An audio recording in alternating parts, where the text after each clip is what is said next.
Now, ladies and gentlemen, please welcome to the stage Mr. Amos Hochstein, former U.S. Special Envoy for International Energy.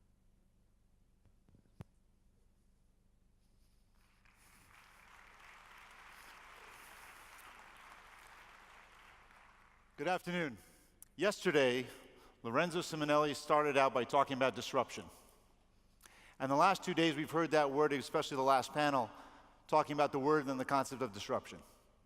Over the last 6 years or so, I've had the privilege to be the U.S. top energy diplomat, the special envoy for the United States for energy around the world.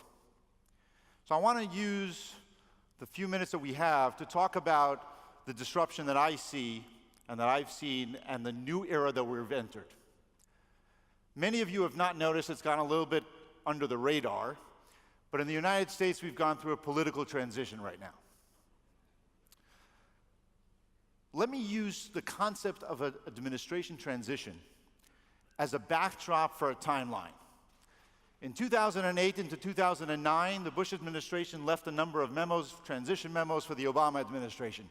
Here's what they told us about oil and gas. They said, Mr. President, we're importing now over 60 to 65% of our oil. That will constrain and inform your foreign policy in our own hemisphere and around the world. On natural gas, they said, Mr. President, we're increasing our natural gas imports of LNG so dramatically that you will have to focus diplomatically on ensuring that we have sources of supply of LNG. Where are we today? We've increased our production from 5.5 million barrels a day to a peak of 9.6. That delta alone would have been the second largest producer in OPEC. In natural gas, we're now not importing, we're exporting to places that nobody ever thought we would. Dubai, Kuwait, China, Argentina, Europe, Spain, etc. That was because of a technological advancement that were done by this sector, an investment that caught the world by surprise. And my contention is that we're not going backwards. The concepts we heard about yesterday from Bob Dudley, looking at the rear view mirror in combination with the crystal ball, I think we have to throw away the rear view mirror. We're in a new world that has been driven by innovation and technological advancement far faster than we ever have seen before in the oil and gas industry. And I think the important piece is to look at what does that mean into the future. Because we've seen that increase in production. But what is the reaction when the price crashes and goes down to 20-something after we've been told that 100 was the new floor for the foreseeable future? Catches everybody by surprise. What's the reaction? Two kinds of reactions.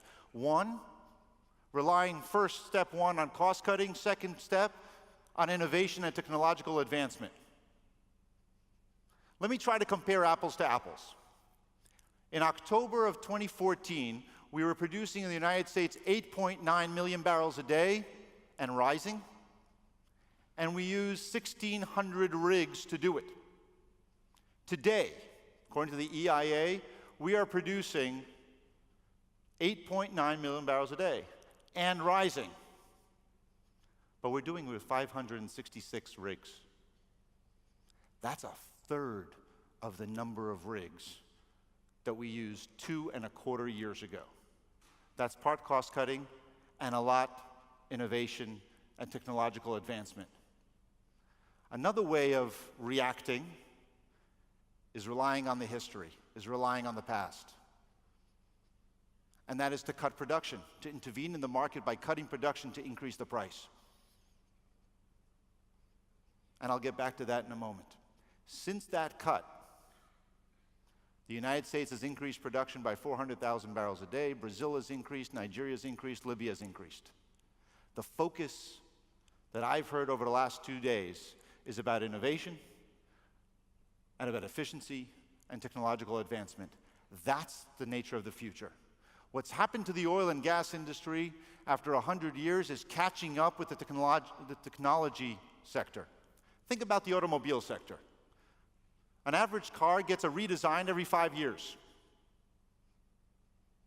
Then came Tesla. and their fan base started complaining. I just bought a $70,000, $80,000, $90,000 car, and less than a year later, I'm driving an old model.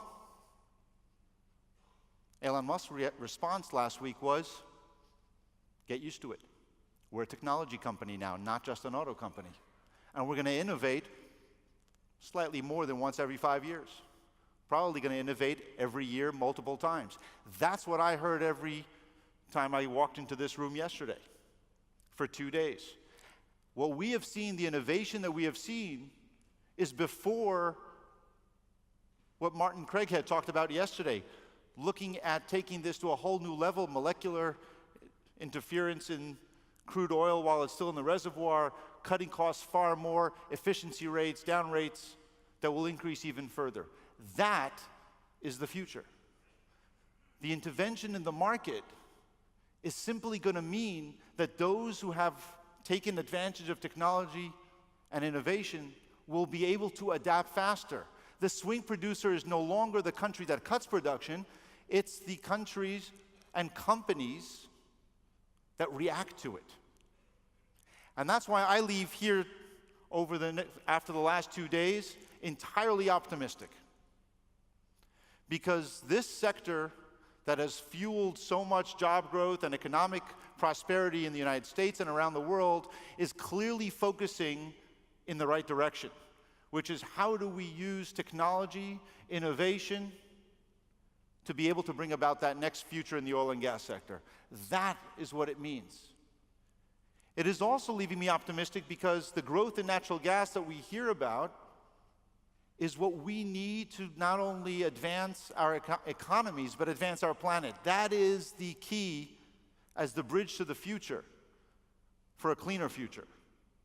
And a bridge is not something when you cross it, you cut it off. A bridge remains. Natural gas will continue to be that backbone of a cleaner energy future. So these are the reasons that I leave optimistic. But the last reason is, because as I travel around the world over the last couple of months, to countries that are focused and looking at trying to understand, we are the big producers, we are the traditional producers of the world, how do we adjust to what we're seeing? Do we cut more? Do we get together with other producers more? And 2 years ago, and 1 year ago, and 9 months ago, the answer that I heard in each of these countries from heads of state and ministers was, yes, we need to address the market. We need to manage the market, bring it into balance. But over the last several weeks, I'm hearing a new tone, several months. The tone is, we have to understand how the technological innovation has been able to be taken advantage of in parts of the world and not in others. How do we level that playing field? How do we take advantage of that so that our own economy survives, so that we don't have to look to the past, that we only look to the future? And to me, if the rest of the world, if the whole oil and gas world now starts looking to the future through the lens of technology, through the lens of innovation, and through the lens of the front window, your windshield window, rather than the rear view mirror, that is what is going to lead to this sector continuing to advance, create jobs, and advance our economies.